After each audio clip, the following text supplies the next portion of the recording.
Today's notes are on section 3.3, solving equations using addition and subtraction.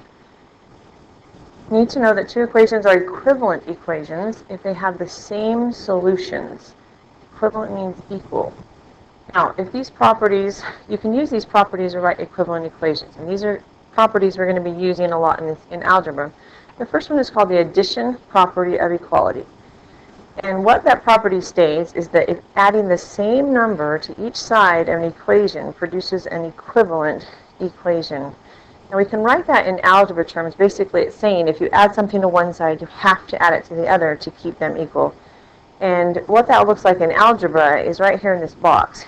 If A equals B, then A plus C equals B plus C. In other words, if you add something to one side, you have to add the same thing to the other side. We call that the addition property of equality. Now, we also have a subtraction property of equality. And it states that subtracting the same number from each side of an equation produces an equivalent equation. In other words, if you subtract something from one side, you need to also subtract it from the other side of the equation. And algebraically, we would write that as if A is equal to B, then A minus C equals B minus C. Or if you subtract something from one side, you have to subtract it from the other side.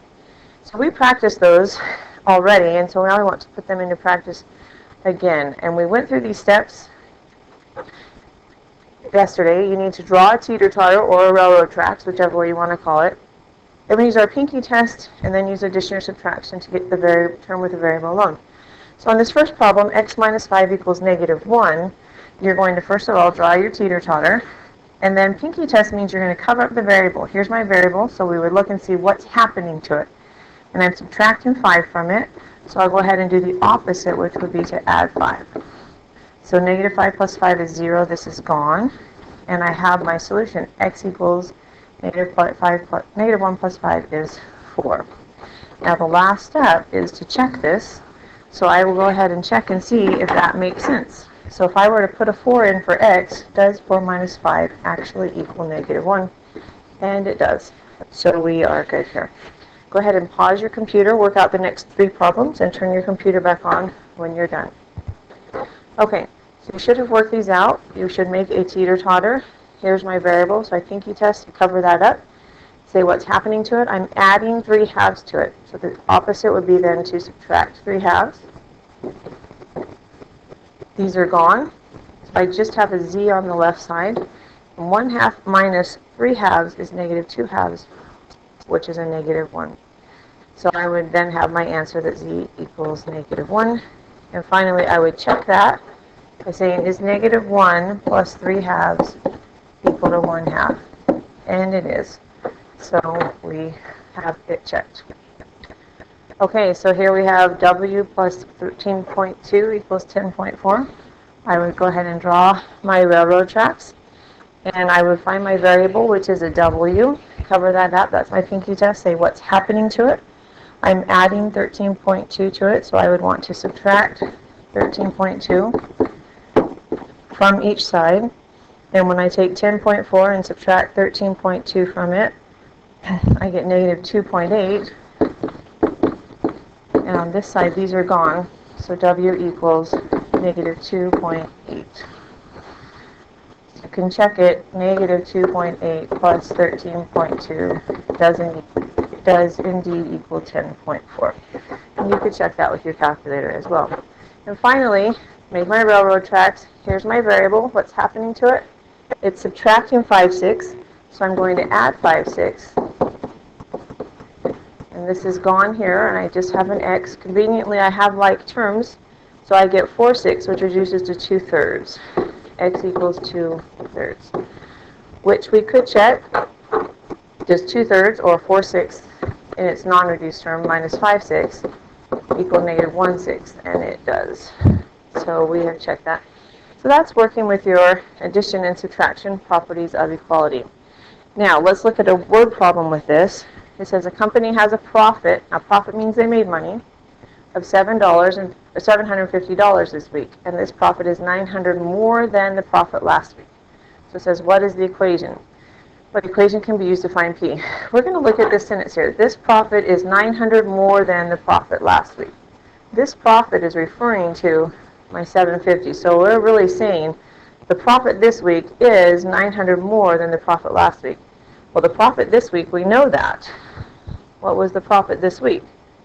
It was $750. Is means equals 900 more than the profit last week. The profit last week is what we don't know, but we know it's 900 more than it. So that's our equation we would have. Then to solve that, if you say, here's my variable, what's happening to it? I'm adding 900, so I have to subtract 900.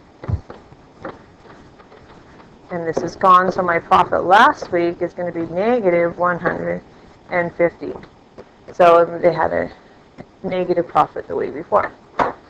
Okay, now your notes don't have this on here, but I want you to look at these key words. We're dealing just with addition and subtraction today, so you might want to write down for addition, some key phrases would be like the sum of. Sum means to add, or more than, or increase by, or total. Now I notice on all of these, if it says more than, like on this example here, it says 8 more than 10, the 8 goes on the end. More than means it goes on the end. The other ones you kind of do it in order. Sum of 4 and 7 together, 3 and 9, 14 and 2. Same thing with your subtraction ones. The difference means to subtract. Less than, decreased by, or subtracted from are all keywords. And this is the key one we need to notice. 3 less than 7 means that you put the 3 at the end. The other ones you just do it in the order that they say, unless subtracted from. 7 subtracted from 12 would be at the end as well. So watch for those keywords. Also, if you haven't written it down already, is means equals. Of means times, and we'll get into that when we get into our multiplication tomorrow. Now, these are not on your paper, but I want you to try them. 4 less than a number n. Now, there's that less than, which means subtraction. 4 less than a number n is negative 15. Write down what you think that would be, and then turn this back on. Okay, 4 less than a number n, that's the one we do backwards, which means n minus 4 is negative 15. That's how you'd write that statement. And then we could solve it. Teeter-totter. What's happening to my n? It's subtracting 4, so I'll add 4. And you should have for your solution that n equals negative 11. Next one, the sum of a number y and negative 3 is negative 8. Write that down and then turn it back on and check. Okay, sum means to add, so y plus a negative 3 is means equals negative 8. So I'm adding y and negative 3, so now do my teeter-totter, get my y alone. This is a minus 3, so I have to add 3. A minus and a negative we deal with the same here. So y is equal to negative 5. And we could check it. Is negative 5 plus negative 3 negative 8? And it is. So we are done. So you're doing what you did last year, but we've got negatives in there that we've got to watch. So you need to go ahead and get on to page 100 in your book and do your notes, your homework, which is 5 through 27 odds and 30 through 36 the evens. When you're done, you can check your work, and then in class today or else tonight, you need to do homework quiz 3.3. So that is our work for today.